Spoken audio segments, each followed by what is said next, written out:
Hey guys, today we're down in the Florida Keys and we're gonna try some lobstering. So usually lobstering is a summer activity for us. We've only actually done a winter lobster trip one other time in the past, and it was really good for us. This time of year there's hardly any boats around and it's not warm at all. All right, we're going down for lobster. Unfortunately, it's kind of cold, that's why we're all covered in wet. Did you say it's cold, Christopher? It's cold. It says it's cold. December the, what, 15th, 16th? The 16th. December 16th, 2018. Yeah, it was pretty cold up north, in North Florida. So, you know, came down south.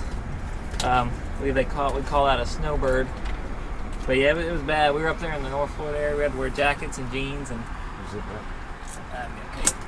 now, you know, we're down here in the Keys and it's warm, except for the water, which is why we're covered in neoprene right now. First, it was pretty cold. I say first, it was always cold, but on my second dives and on, I started wearing a hood. Let me tell you, that hood is nice. This hood made it a lot warmer. There's no shock when I jumped in. This making it really nice down there. I mean, it really keeps you warm, man. When I jumped in that hood and got all nice and toasty, I mean, that was good. And normally, when you're in the Keys, even in the winter, you know, if the water's cold, when you get up, at least it's warm on the outside. But during this week, it was pretty chilly and we had a strong wind. So it made it kind of tough for us Florida boys. And unfortunately, it's been pretty windy. And that wind is causing the water to stir up and get murky. We hit a couple of our shallow water spots away from the bridge, but we didn't find anything there. Last time we did really well at the bridges. So we went up to the bridge pylons and started working that area. It can be kind of tricky because you gotta time it just right when the tide is slack. Unfortunately though, because of the wind and the storms and stuff, the water was really dirty. And also, we had the outgoing tide, which means it was blowing all of the Gulf water out into the Atlantic. And typically, the Gulf water is murkier, it's not as clean. We would like the incoming tide coming slack because that means all that clean ocean water is in there by the bridges. But unfortunately, this time of year, daylight is a lot shorter. We didn't have a really good time, you know, where we had good daylight and an incoming slack tide. The bridge pylons were relatively empty. We got just a handful of lobster here and there. Most of the lobster we saw were shorts. And again, the visibility made things difficult.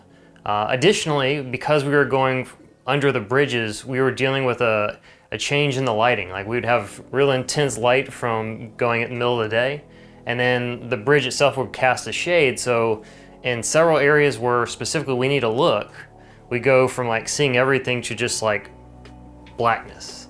And so as you're moving through that, especially as you're going into these holes, you're not sure if you're gonna see a lobster, you're not sure you're gonna see an eel, a shark. It made things very difficult and I don't know, maybe a little bit dangerous because even our flashlights weren't penetrating through the murkiness.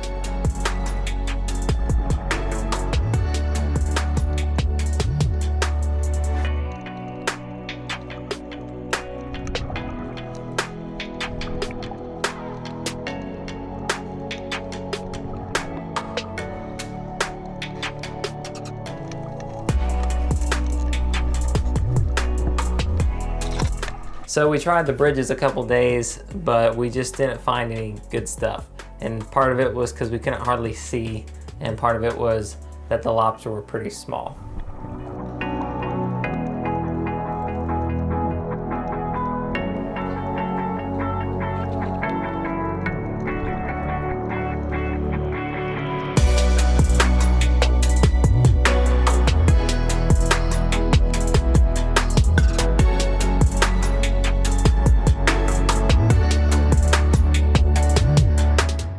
So we decided if they weren't in the bridges or the shallows where we've had success usually during the summer, maybe because of the colder water, maybe they've moved out to some of the more protective reef areas.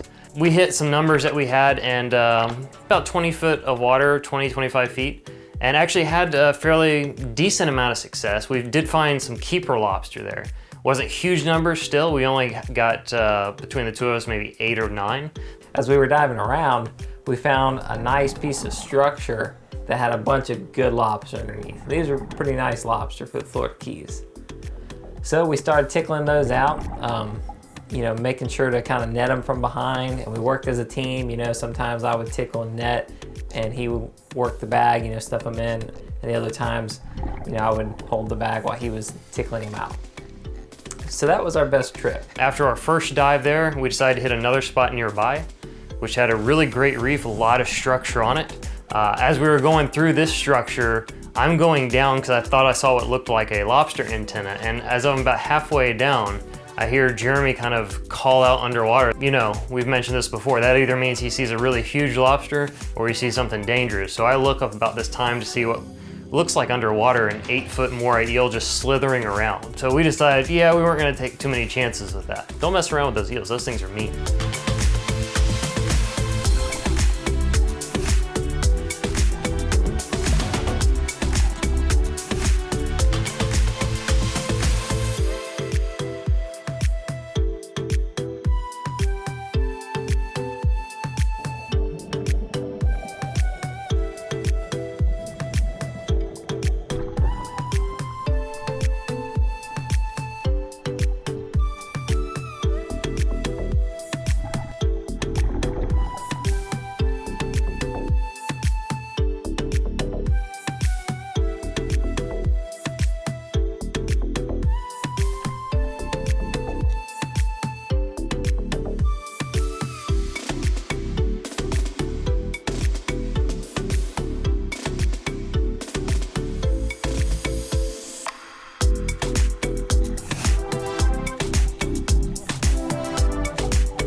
A little more comfortable drive.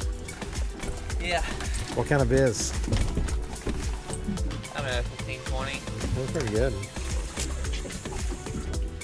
Was a fun trip. It was a nice reprieve to move down to the Keys, even if just for a little bit of time to do just a little bit of scuba diving.